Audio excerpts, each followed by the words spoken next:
Will and Christian in the morning. Hello, hello. Welcome back to another episode, another sports-filled episode of Will and Christian in the morning. As always, I'm Will. And I'm professional sports analyst Christian. Yes, so welcome back to our sports-only podcast where all we talk about is sports. Sports. Dude bros. Beers. Beers, broads, babes, and balls. That's this podcast. That's us. Yes. Christian, how are you doing? I'm doing pretty well. It's been an all right week. There was supposed to be a snowstorm here. What's an echo? Yeah. Hold on. Let me pause this. Okay. We're recording again. We'll cut that here. Yeah, it's been a pretty good week. We were supposed to have a massive snowstorm that turns out to be literally nothing. Yeah. Is that in your experience up here? Does that happen a lot? Is the weather inaccurate like that? No, I mean, we didn't get a lot of snow last year. Apparently, it was a very mild winter. Mm-hmm. But I don't think there's been a storm like that where they got it that wrong. It was nice though because I got to work from home because I thought it was gonna snow, but and it was nice that I didn't really have to clean off my car. Yeah, that's good. But like they were like, it said it was supposed to be like the biggest snowstorm in 2 years, and then there was literally nothing. Nice, yeah, it was funny. They like all the schools got closed the night before too, so I'm sure those kids were all very happy that they didn't have to go to school and there was no snow. Yeah. But yeah, not too bad. How are you doing? Well, as you can hear by the cough, I am currently a little bit sick. Yeah. But I'm doing okay. I don't know. February's kind of flying by. January went by really quick. Yeah. But I'm excited to get out of this cold weather because I'm kind of sick of it. Mm-hmm. Well, our favorite rodent from Pennsylvania said that we should be getting an early spring. Actually, speaking of that, I'm sure you've seen on TikTok, there's been a big resurgence of love for Punxsutawney Phil due to that one guy doing like the little musical thing. Yes. And it seems like there are a lot of non-Pennsylvanians discovering this extensive lore of Punxsutawney Phil and Groundhog Day that nobody really believes is like people actually do this and believe this. That was kind of a shock to me because, yeah, like growing up in Pennsylvania, it was just such a normal thing. And I feel like we would do stuff at school for it. Like, we might have had like a Groundhog Day, like, celebration at school. So in my mind, I was like, oh, yeah, that's just normal. But it's, I guess from the outside, it is really weird. It's fun. It's like a fun little thing. I don't think I ever did anything like that as a kid, like Groundhog Day celebrations. You know, one thing I do remember, it wasn't for Groundhog's Day, it was for St. Patrick's Day. They would like they would have like a little construction paper, like footprints that they would like put on the ground. You come in, it's like, oh, that means a leprechaun was here and give you candy or whatever. I think we did that in like preschool, but nothing Groundhog Day. But it's interesting seeing the internet's reaction to this important piece of Pennsylvania culture that they just had no idea about. Yeah, and speaking of that Groundhog musical, I like the song that the original guy did. I think it's really good. I think all of the duets and adding on are a little cringy. I think, it's... I don't need to hear everybody's interpretation of what Phyllis would sound like, or like his shadow, or like the mayor. I think it's fun. I like one guy did like a full orchestra, like an orchestration on his computer for like what it would sound like with a full orchestra. Like that sounds cool.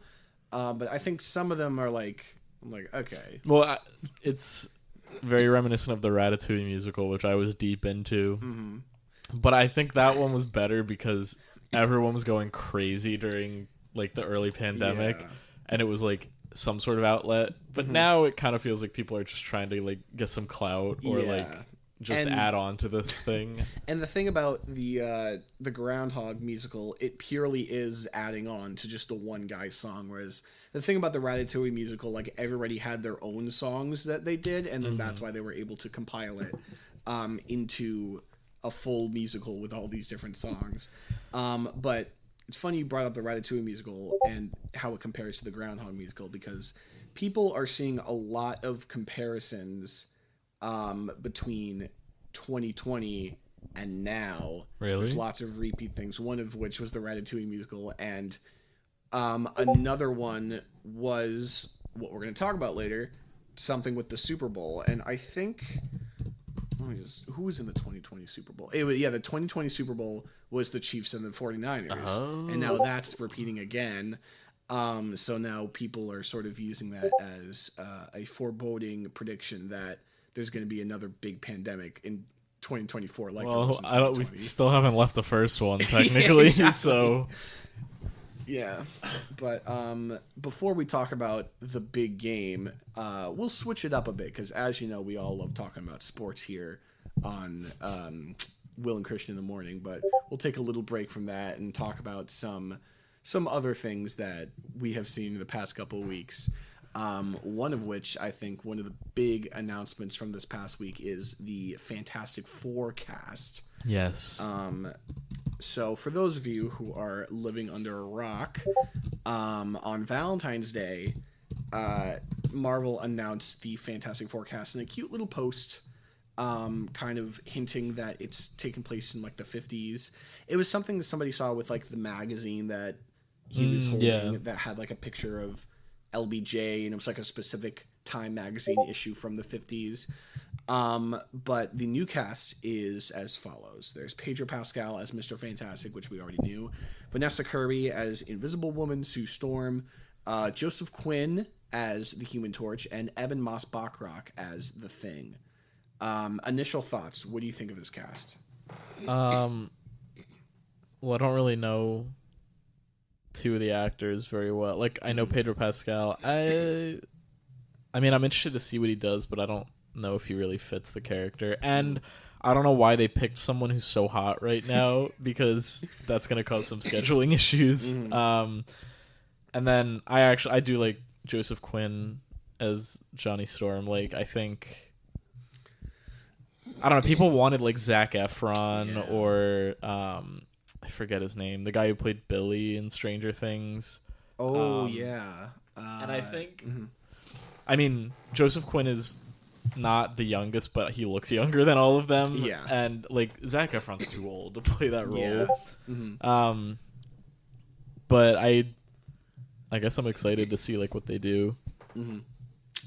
Yeah. I agree with you. I am not totally sold on Pedro Pascal yet. I love Pedro Pascal, but yeah, as a Mr. Fantastic, I don't know. I was really holding out that it would be... I forget his name again. The guy from You. Penn Badgley. Penn Badgley. I thought he was a really great casting. Or like Glenn Howerton. Yeah. I thought would have been great. I don't really know much about Vanessa Kirby, but the internet is kind of saying that she is a good choice. Joseph Quinn, I think it's hard to tell. I agree. Like you said, he looks young, which is good. And I only know him as Eddie Munson from Stranger Things, so I don't really know if he's going to fit that vibe. And then Eben Moss-Bachrach, I think, is a good choice. I've seen him in several things. He was in Andor. He was in... I forgot about that. He was Micro in The Punisher. And he's now sort of having his time in the spotlight in The Bear. But the big thing about him is that he is Jewish, as is Ben Grimm, and he is the first actor to play Ben Grimm, the Thing, who is actually Jewish, like he is in the comics. So people are very happy about that, which is good. So the general consensus seems to be Vanessa Kirby and Eben Moss-Bachrach, good. Pedro Pascal and Joseph Quinn, so I'm excited for that, and I'm excited for the 50s aesthetic as well. Yeah. So good job, Marvel. And another, speaking of Marvel, a little less exciting, Will and I 2 nights ago saw Madam Web in IMAX. And what did you think, Will?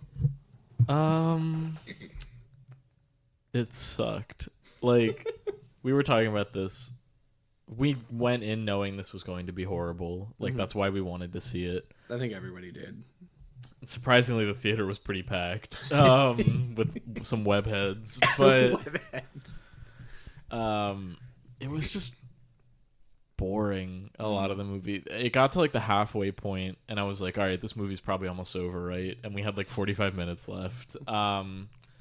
There are some bad, funny moments, like the really bad dubbing of the villain, or like some of the weird camera cuts. But most of the time, it just like seems like they turned the camera on and the actors were just like doing whatever, and it's just not interesting. Like at least Morbius, as bad as it was fun to make fun of, and I don't think this movie was quite as fun to make fun of.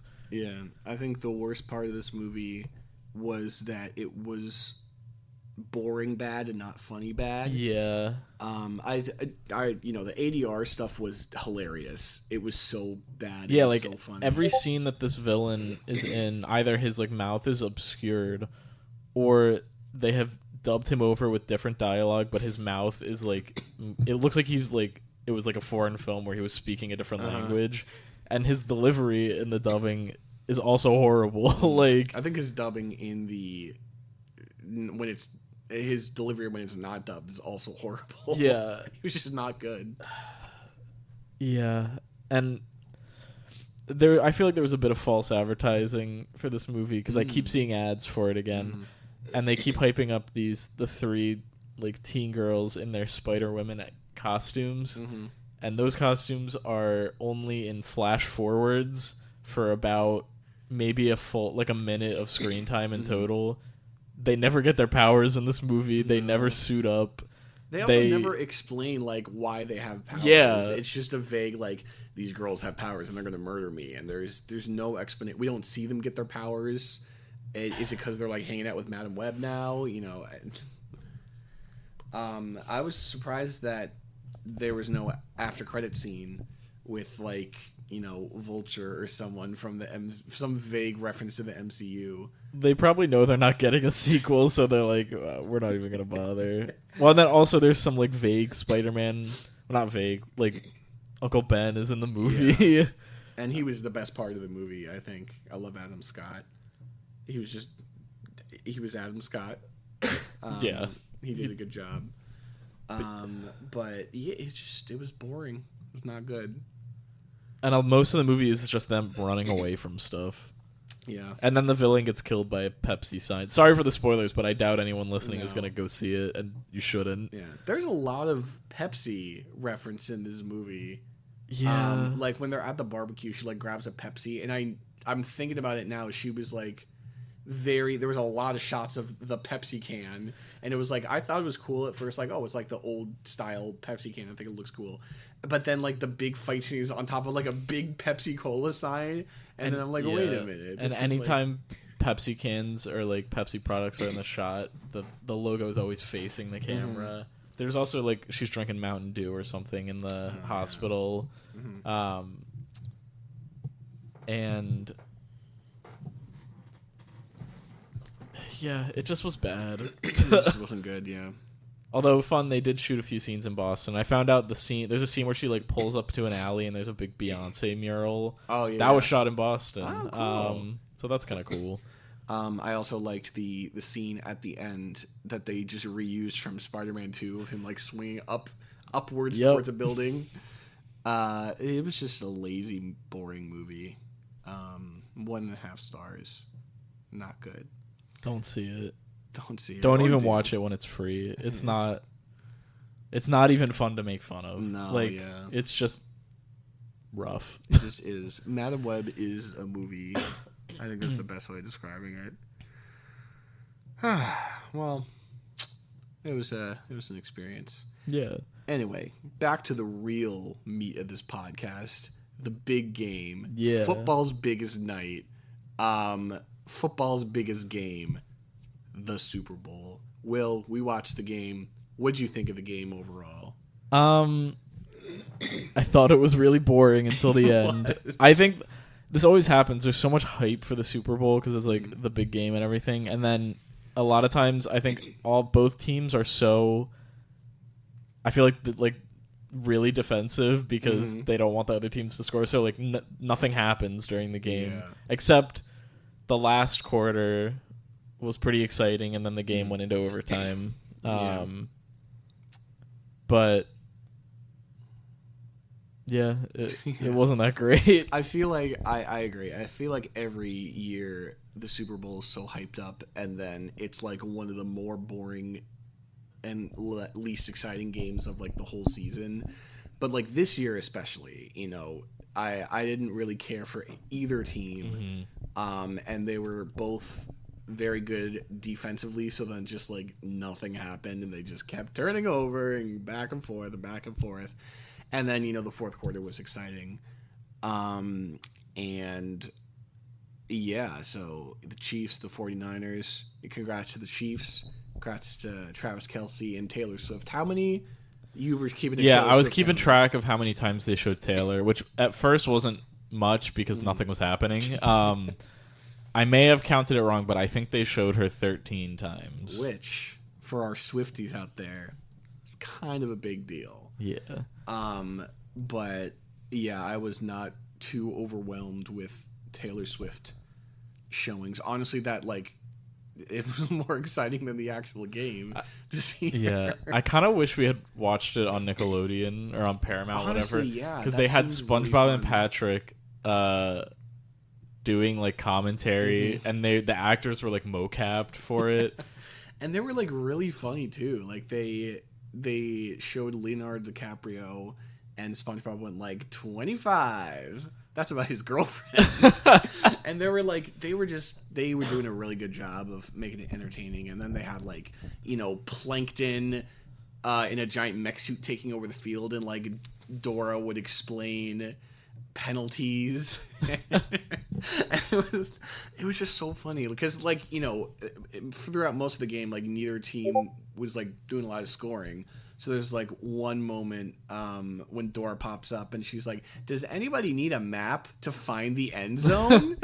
And they're just like, it's so self-aware and so entertaining, but it's also like genuine for all these little kids who like are watching football with their parents, and they can like get it explained.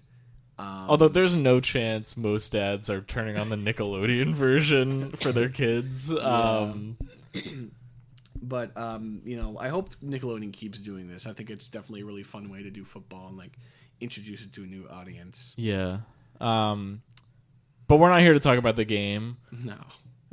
We're here to talk about the commercials, which I would say, for the most part, were more entertaining than the game itself. Yes, and I found in recent years the commercials have been kind of but I thought they were solid this Overall, year. pretty good. And I did my best to avoid the ones that came out early, because that happens so often now where they're not a surprise anymore because they were all on YouTube before. And it happened a little bit, like some of them were on TikTok and I didn't even realize they were Super Bowl ads. But I think before we talk about the commercials, there were also a lot of trailers. There were. And they were all like front loaded at the beginning of the game, which was kind of weird. But one of the first ones that came up was the Deadpool trailer, Deadpool 3. And it was funny because we were on the phone with friend of the pod, James from the Berg, and the trailer came on and we quickly had to be like, okay, shut up, we gotta call you back. We like hung up and he was like, tell me if I should watch the trailer, because Jimmy doesn't like to watch Marvel trailers because he sometimes they like give away too much, but we literally were just, oh, it's Deadpool 3, like, bye. And then we called him back and we were like, yeah, don't watch that, it gives away too much. Well, also they like showed a little bit and they were like full trailer online. Yeah, that's what they do now. I kind of hate that they do. I remember, I think it was 2021 Super Bowl, they showed there was going to be a Falcon and the Winter Soldier trailer, and that was back when like very early in like the Disney Plus Marvel show stuff. And I was very excited, and then it was like 2 seconds was like full trailer online. I'm like, I'm watching the game for nothing. But then we watched the full Deadpool trailer, and it is now quickly overtaken No Way Home for the most viewed trailer ever. I don't know exactly how many. It was like over 300 million or something. Yeah, and it was like it very quickly overtook No Way Home, which was also pretty massive. But I think it, I'm excited for this movie. I think they did a good job, like, teasing enough, but, like, they teased Wolverine. They didn't really show him. Um, and they sort of, like, gave, like, little seedlings of the plot, which I think is interesting. It seems like it's basically just the TVA says, hey, Deadpool, you want to join the MCU? I'm sure there's going to be, like, some mission like, oh, this villain's messing things up, and you're the multiverse guy, so you can, figure this out. But it seems good. Yeah, and I liked to see that they had they had the characters from the Deadpool movies, at least at the beginning. I'm sure it'll just be like they're in the first act and then disappear, but like I like seeing Colossus and like the X-Force people, because they're a fun addition, and I had a feeling they weren't going to bring them over to the MCU. So if they don't, I'm glad we get to at least see them again. Yeah, that's good. But another trailer that we saw was the Wicked trailer. No Ethan Slater to be found in the trailer. One thing I noticed I saw people talk about this trailer. It's like it just says Wicked. It's not Wicked Part 1 or anything, even though we know that it's being split into 2 movies. But there is no indication at all that this is a Part 1 of a 2-part series, which I thought was weird. But I think it gave enough to like be excited about. This is something that we've been anticipating. I think Ariana Grande looks a little strange as they like bleached her eyebrows. Yeah, like I'm sure she'll be good, but I think Cynthia, what's her last name? I forget. Oh god. It's with an E. Cynthia Erivo as Elphaba. I think she looks and sounds great. Yes, and they made it clear in this trailer that it is a musical. Yes, unlike some other movies. Although I think this one's a little like Wicked's in the the mainstream. Like, people know that it's a musical. People know Wicked as a musical, whereas like Mean Girls was a movie that was made into a musical. But yeah, they had little snippets of Defying Gravity. A controversial, apparently, the riff that she does at the end is a little different than the how everybody else does the riff, and some people are mad about it. I personally don't care that much. I think it sounds good. I think it sounded good. I've seen some people say like the way she sings it is like a battle cry, which is an interesting it's like a new interpretation of it. I think will make more sense in the movie. But people are like mad that it's just not the same. And I know it's iconic. I know like the thing at the end is very iconic, but like a little bit of change I think is fine. Yeah, it sounds good. Whatever. I'm wondering if like Idina Menzel or Kristen Chenoweth will like have cameos in the movie. But I'm actually excited for this one because like some of the trailer looks CGI heavy, but I've seen the set photos and they made a massive set for this movie and it looks really good. Yeah. And like the costumes and everything look great. Like it looks cool. I am excited, yeah. And I've never actually fully listened to the musical or seen it. So I will be excited for that one. Yeah, I will definitely be seeing it. What else? There was like something of the Planet Kingdom of the Planet of the Apes, whatever. Twisters. You were like excited about that, and I was like, what is this? So my roommate and friend of the pod, Stephanie, which we should get her on here. Twister is one of her favorite movies, and we recently watched it. I watched it for the first time, and it was a good movie. But yeah, it's like one of her favorite movies, and so when that trailer came up, I immediately texted her. I was like, "Twister's trailer!" And she was like, "I know, I'm so excited." The movie itself, I don't know how good it looks, but yeah, it was still cool to see that because I knew she was going to be really excited. That is exciting. There are a couple of other trailers. Oh, the final season of Young Sheldon. Oh yeah, which I've never watched. But it was surprisingly I feel like Young Sheldon in my public consciousness is just this like big meme show that everybody rags on, but they like were playing like a serious rendition of Let It Be, and it made it like feel so emotional. I'm like, it's Young Sheldon. Yeah. Although I've heard the show like isn't bad. Yeah, I've seen some clips and like some is a little cringy, but it seems like I feel like I would get really invested if I watched it. I might watch it. I just saw a clip on TikTok that was someone edited it to be like stupid, but it was all the scenes where he's like first doing Bazinga. I'll send it to you, but someone edits like laser eyes onto him and like all this stuff. But there was also the Knuckles trailer. Oh yeah, the 6-episode limited streaming series on Paramount Plus. I still need to watch Sonic 2. I haven't seen Sonic 2 either. I heard that's good. And then Sonic 3 is coming out soon, which people think that Hayden Christensen is going to be Shadow. Oh my god. Like it was like a rumor, and then there was a little trailer with like Shadow laughing, and they were like, that sounds like Hayden. Which I think that's an interesting casting choice that I could get behind. I would love that. I think that would be cool to like give Hayden Christensen more to do than just like be Anakin Skywalker. Yeah. And I think him as Shadow would definitely be pretty cool. Yeah.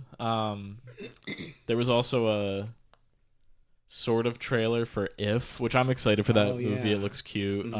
But John Krasinski is the director, but instead they had Randall Park saying that he was John Krasinski, like the skit from The Office. Which is it's pretty funny, especially because John Krasinski's directing, but also like I almost said Michael Scott. Jeez, Steve Carell is one of the main stars.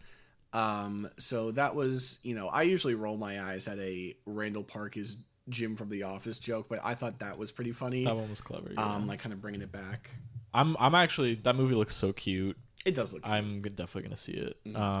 I think that's, if we're talking about imaginary movies about imaginary friends, definitely looks better than that like horror movie. Imaginary? Yeah, like I'll see If before that. I wonder, I don't know if they're coming out at the same time. If they should do like a double feature. If Imaginary? If Imaginary. Like Saw Patrol. Oh man. But another double feature that is happening is Wicked and Moana 2. So everyone's like, get ready for Moaned. That wasn't at the Super Bowl, but that was another kind of random announcement. Oh yeah, that Moana 2 is coming. And it was interesting because it was supposed to be a TV show. It was supposed to be a Disney Plus series. And then like at a shareholders meeting, they said, "No, it's a movie now." And like Ali E. Carvalho and Dwayne The Rock Johnson originally weren't reprising their roles in the show, I think. Oh. And then like then they were like, they did it and they were recast and now they're making it into a movie, and I think they're putting them back in. But I saw a TikTok from Ali Carvalho saying like, it's funny when like her friends find out that she's in Moana 2 from Variety and not her. Yeah. And she's like, "Oh, this is like news now." Okay. But so all of that makes me a little suspect of how good it's gonna be if it like was shifting so much. Yeah. And Lin-Manuel Miranda is not returning for the music. It's going to be I forget their names, but the people who did that Bridgerton, illegal Bridgerton musical. Like, great for them, but also I feel like this is one situation where like you need Lin-Manuel Miranda. You need his kind of music. Yeah, we talk a lot about the linification of like music, but that is one where I think he knocked it out of the park, really and did. I would like to see him return for that, but that's okay. He's also probably working on 100 different things. He's super busy, I'm sure. I think that's about all the trailers. Like we said, there were a lot. But, there was like a Halo TV show season 2. We don't care about that. Or that like Shogun show. Oh, which I also don't really care about. No more Bob Marley trailer. No more Bob Marley. Oh, we also saw Argyle at the same time unknowingly. Yeah, like I just decided on a whim. I was like, I'll go see Argyle at this theater, and then I'm like walking out after the movie, and Will texted me. He's like, "So I just saw Argyle." I was like, "Wait, me too. What theater did you see it?" And we figured out that we had seen it at the same time in the same theater. We just like didn't see each other. I know, and so we just like met up afterwards and talked about it. But and my jeans were ruined. I got pretzel bites, and they were like there was grease on the bottom, and it stained my jeans. So I had to get new jeans. Rip. But that was also not that great. I didn't think it was that great. It was, it was like turn your brain off entertaining. Yeah. I like Bryan Cranston in it. It was fun. He's great. But yeah. Anyway, it was. See it when it's free. I wouldn't pay money to see it. Yeah, no. But so there were a lot of ads. Before we talk about the ones we liked, I want to talk about one of the ones that we hated, which was the 5 Temu ads. Which, I don't know about you, but going into this, I just knew Temu from all of, like, the memes about, like, random celebrities and companies, like, fake offering Temu codes, and I had never truly understood what Temu was until we saw these commercials, and I'm like, what is this? And then this is, like getting, like, expensive stuff for cheap or something. It's like Wish.com. Which sounds sketchy. And I think it is sketchy, but it had 5 of the same ad too, right? Yeah, they just played the same ad, and it was like, it looked like the Grubhub ads with the weird cartoon characters. Mm-hmm. It was not good. It was not good. None of the 5 times it was not good. Yeah. But there were a lot of commercials that were good. And the way that we wanted to do it, because they were Super Bowl commercials, and we are everybody's favorite sports podcast, we're going to do a little bit of a draft. We're going to each pick our 10 favorite commercials, but, you know, if I pick something, you can't pick that same commercial. Okay. And vice versa. Okay, I like that. So let's get started. Would you like to have the first draft pick? Sure. Okay. This was one of this isn't my favorite one, but it was one of the ones that was early in the night that I was like, oh, I liked that one. Mm-hmm. And it was the Mountain Dew Baja Blast ad with Aubrey Plaza. And then Nick Offerman also shows up at the end riding a dragon. Uh-huh. And it had some, like, cool visuals. Mm-hmm. It was classically Aubrey Plaza being uninterested. Yeah. Because she keeps saying, I'm here and I'm having a blast. Mm-hmm. But she's drinking a Baja Blast. Which is, it's funny. Yeah. And, like, also nice little Parks and Rec reunion. Yeah. And I like Baja Blast. So, that was one of the first ads of the night where I was like, okay, that one was good. Yeah, I like that one.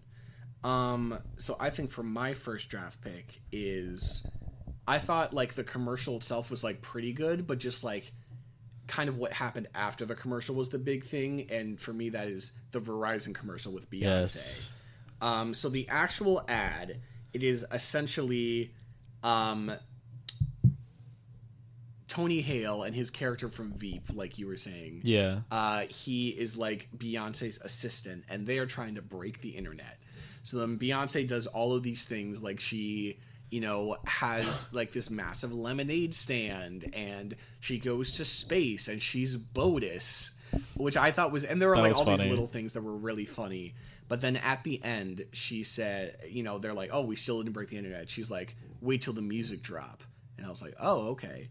And then she actually dropped new music, and she announced a country album, which is a very complete 180 for Beyonce, and she released 2 singles.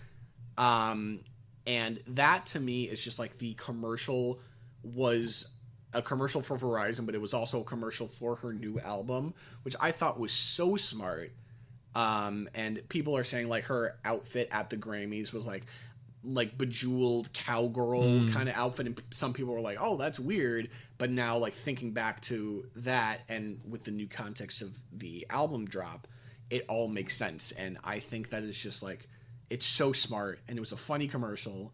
And just, like, then she kind of did break the internet with this album announcement.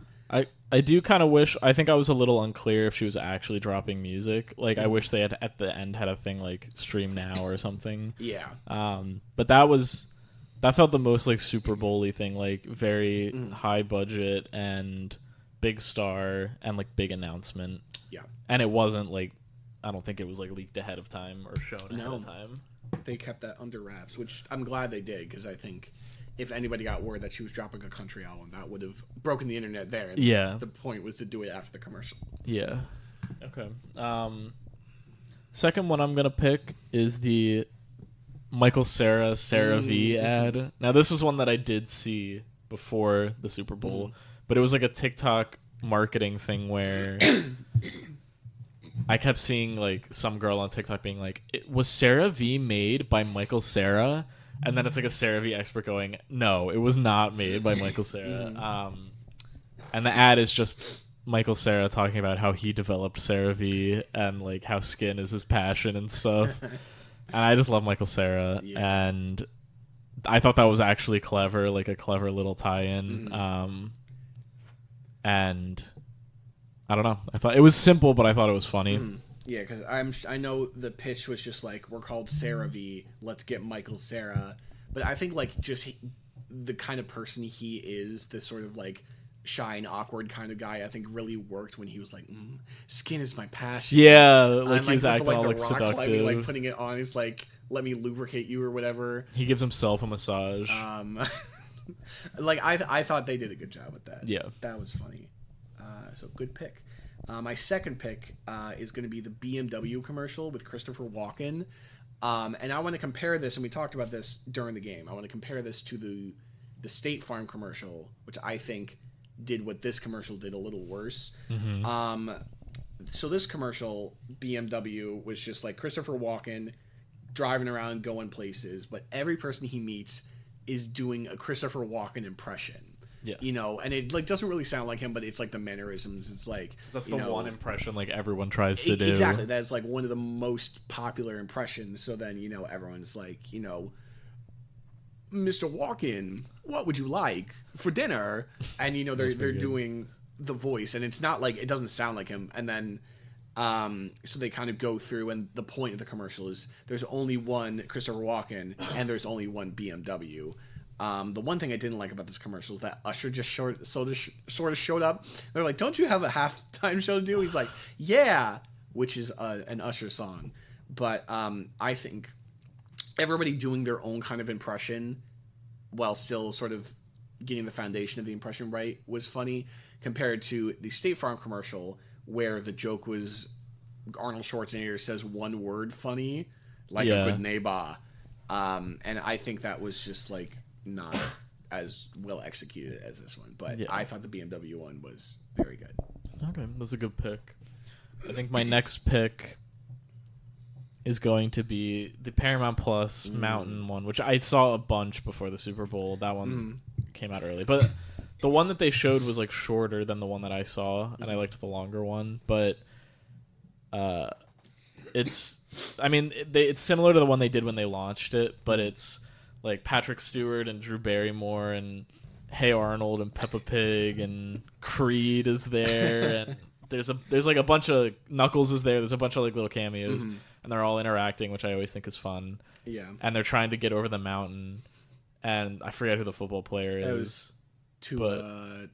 I don't want to. He was in the Dolphins quarterback. He was my quarterback. In fantasy, but Patrick Stewart's like, we need to throw the football-headed child to Hey Arnold, and Tua doesn't want to do it, so Patrick Stewart has like an old-timey football uniform on and throws him, and then Creed is playing Take Me Higher, and it was cool seeing Hey Arnold because that's like a throwback. And then at the end, they're like, well, we need something with pig skin, and then it goes to Peppa Pig. It's like, are they gonna murder Peppa Pig? I thought that was funny. Yeah, I love when they do those ads and they like everyone interacts. And I've been a big fan of the Paramount Plus ads. I liked one of the early ones they did with Keegan-Michael Key doing like the substitute teacher joke. And I also liked another one of the recent ones where Josh Allen, Peppa Pig tells Josh Allen to throw the football, and it hits Beavis and Butthead in the balls, and then they just start laughing. I'm like, Peppa Pig is laughing at this like boy's pain. But I always like those Paramount Plus commercials, and that was one of my picks. The first two I don't think would have been on my list, but this is the first time you like stole one of my picks. But that's how the draft works. I think my next pick is going to be the Doritos commercial with Jenna Ortega and like the lesbian grandmas. So like Jenna Ortega isn't really in it that much, but it's like, you know, she's with her grandmas and this guy steals a bag of Doritos. And then they just sort of like, they ride around on their scooters, like a little chase scene. And I forget the tagline. He was like,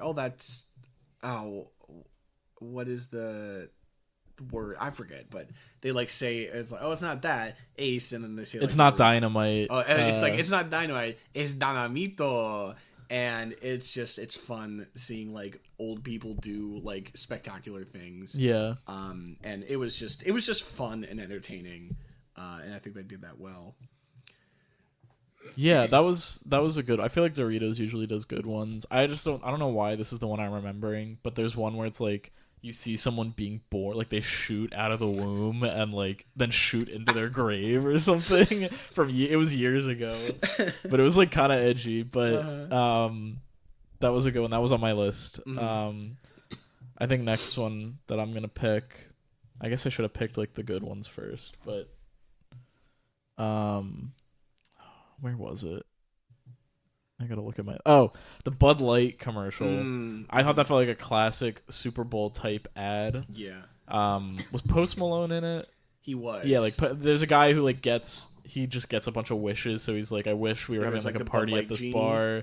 I wish Peyton Manning was like my best friend. Yeah. So it's just like all these people just popping up and all these cameos happening. Yeah. I like the part where like they're partying and the genie's like, I'm a genie, and the girl's like, oh, I'm a Taurus. Yeah. And it was just like a very fast paced one with things just popping up, which is usually what I like in these kinds of commercials. So that's my pick for whatever number we're at. That was your fourth pick. Okay. So this is going to be my fourth pick. And that was a good one. I think for my fourth pick, I'm going to go with... I think this commercial itself wasn't like super entertaining, but it was just like a nice thing to see. I'm going to go with the Silk commercial with Jeremy Renner. And like he's singing about like how it's good to be back. And I think it's just really sweet to see like after his big accident... Now he's like sort of dancing and singing, and he's a great voice. Yeah. But it was nice to see him like back in action and singing about how like good it is to be back. And like he's with his family. I just thought it was like really cute. Yeah. So yeah, good job, Jeremy Renner. Talk about it on the Jeremy Renner app. Do you think do you think he actually drinks Silk? I don't know. Maybe. Who knows? But he's back. That's what's important. So my number 5, I'm going to do the Pluto TV ad, which I haven't watched Pluto in a while, but I like that service because it's like basically just free TV. It's not always stuff you want to watch, but it's free TV with ads. And their whole thing was couch potatoes, and they're growing couch potatoes out on a field, and it's all just people like sitting in beanbag chairs that look like potatoes, or maybe they are potatoes, I forget. But I thought that one was clever. And they about that one. That's good. They framed it like it was an actual like farm commercial or like a produce commercial. And they're like, we're growing only the best couch potatoes here at Pluto TV. So I liked that. I thought that one was cute and very Super Bowl-y. That is, I forgot about that one. That's a good pick. Let's see. For my fifth pick, I think I'm gonna go with the Etsy commercial, where was that one of your picks? That was what I was gonna do next. Where it's like, you know, talking about Etsy and their like custom gifts and stuff, but it just like makes fun of France, which I think is funny. It was like America gets the Statue of Liberty, and we're like, oh, well, now we have to get a gift for France. What are we going to get? And then they like go on Etsy to like find something specifically for France, but they just like make fun of French people, which I always think is funny. And it was, again, it was clever. It's a good Super Bowl commercial. And like, I've been using Etsy a lot for holiday shopping and for birthday shopping. So I think this makes sense, and I think they did a good job with it. Yeah. My number 6, I'm a little torn, but I think I'm going to go with the Dunkin' ad. Were you going to pick that one?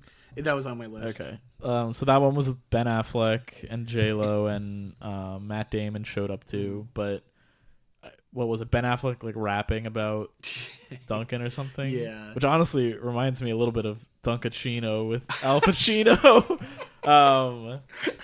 From Jack and Jill. But he was like dressed up in all this Dunkin' gear, and he's like doing this song, and it sounds horrible, and J-Lo is like, we're not doing this. And Tom Brady was there too. Oh yeah, Tom Brady popped up a few times that night, and Usher. And I just thought that was a fun one. And then at the end, like him and Matt are walking, and Matt's like, you know how I said I'd do anything for you? Like this was that. And I'm still mad that I never went to the Dunkin' that Ben Affleck and J-Lo were at for the other Super Bowl last year, because it was right near my old apartment. Yeah. It just happened to not be the Dunkin' that I go to. Yeah. So I missed out. Although they would have laughed at me because I order like the refreshers and stuff. So they would have been like, get a coffee like a regular person. Oh man, yeah, that was a good pick. I think my next one is gonna be the Disney Plus quotes commercial. Okay.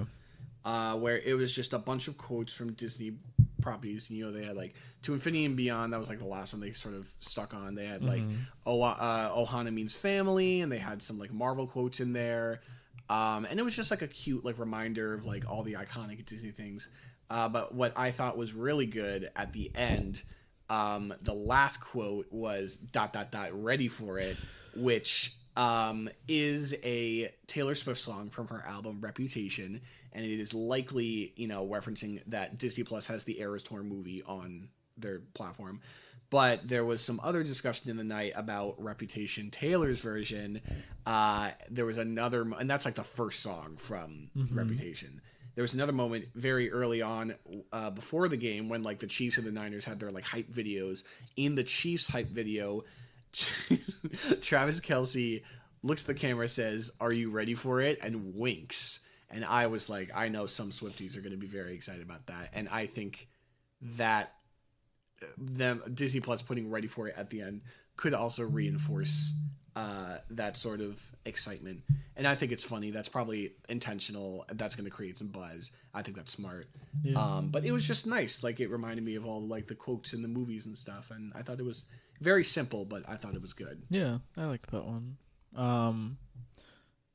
What am I on? 7, 6? 1, 2, 3, 4, 5, 6, 7. Yes, 7's next. I'm gonna pick the Starry ad with Ice Spice. That's a good. It was like her at a bar, and there's like animated lemon and limes like talking to her. I forget exactly what happens, but it's like her. She's with Starry and her ex-boyfriend, which is like another lemon lime soda. Oh, and it's like Sprite, but it's like pixelated out. Yeah. And then he like bursts into like soda or something at the end. Yes, I just thought that one was cute because it had the animated characters and like Ice Spice is cool. And although Starry, not a big fan. I've tried it and it's fine. It's my next pick. We're getting down to the wire. I know. I'm like struggling to pick ones now. I'm gonna go with the Michelob Ultra commercial. Oh yeah, with Lionel Messi, Dan Marino, and Jason Sudeikis. So they're like on a beach and they're like waiting for their Michelob Ultra because like the tap was out. So then there's a soccer ball and Messi's like kicking it around. And I like Jason Sudeikis being there because it's like, Ted Lasso is like, maybe I should get in there. Maybe not. And then they get like on the boat, like the Dan Mariner, and then he like throws the ball. It's just a cute kind of thing. I thought it was fun. And you know, getting one of the biggest soccer stars, I think that's cool. Yeah. But yeah, it was just fun. That was a cute one. My number 8, I'm gonna go with the Chris Pratt Pringles ad. That was pretty early on, and I had heard that Chris Pratt was gonna be in some commercial. I thought it was clever enough. Like, they have him with this big like Pringles mustache, and they're acting like he's like getting cast as the Pringles guy for a movie, which I don't know if that was like a meta joke since he's getting cast for so many unfitting roles like Garfield and Mario. So if that was him like laughing at himself, I think that was kind of funny. Again, to me, like felt like a Super Bowl ad. I don't even know how to explain when something feels like a Super Bowl ad, but there were some other ads. Like, I don't think you're gonna pick any of these. There was like the Bass Pro Shop ad that felt like a local access TV advertisement. There was like there was another one. Oh, like the Instacart. I've seen that on regular TV, like on Hulu. It just had some regular commercials. I think definitely like once it went into overtime, they're like, well, they ran out. They ran out of ideas, so now it's just like regular commercials. But yeah, that was a good pick. That I think that was on my list. I think my next pick, I'm gonna pick I think there were 2 of these, but I'm gonna pick the first T-Mobile commercial where they have like all the people auditioning for stuff. So I might have missed that one. I think I think I was in the bathroom, but it was like people auditioning to be the new T-Mobile spokespeople. So like Laura Dern, Common, and Jennifer Hudson were there, but also Bradley Cooper and his mom, which I think they've done before. And then they had the 2 guys from Suits kind of doing a reunion, which I thought was cool, especially because Suits is like it's getting so popular now thanks to TikTok and everything, and Netflix recommending it to hell. And then at the end, it has Zach Braff and the other guy from Scrubs who have been the T-Mobile spokespeople, and they're like, I didn't know there were auditions. Like, you don't need to audition people. We're still here. I thought that was funny. And honorable mention for the other T-Mobile commercial that is this classic, like, Zach Braff and them singing. Yeah. But then Jason Momoa is there, and he's also singing. I forget what song it was. I also forget what song. But it was cool. Yeah. But, yeah, I think I would pick the first one over the second one. Okay. My number 9 now. Mm-hmm. I think I'm going to pick...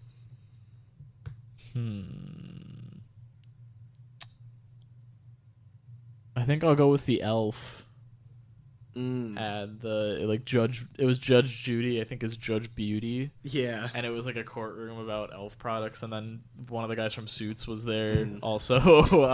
There's 3 guys from Suits in the Super Bowl commercials. But I thought it was just kind of a fun parody of Judge Judy. I don't really know that much about elf products, besides that they were everywhere in the Mean Girls movie. But I thought that was a fun little parody. Yeah. That was good. Number 9, I think, I think I'm gonna go with, I'm looking at my list and they're like all taken. I'm gonna stay classic and go with the Budweiser commercial with the horses.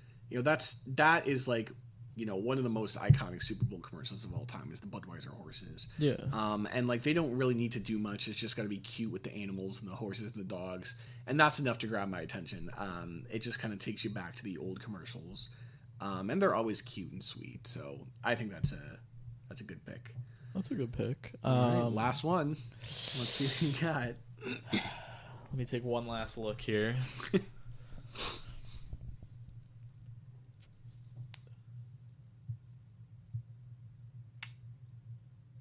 Okay. There's not many good options left. Yeah.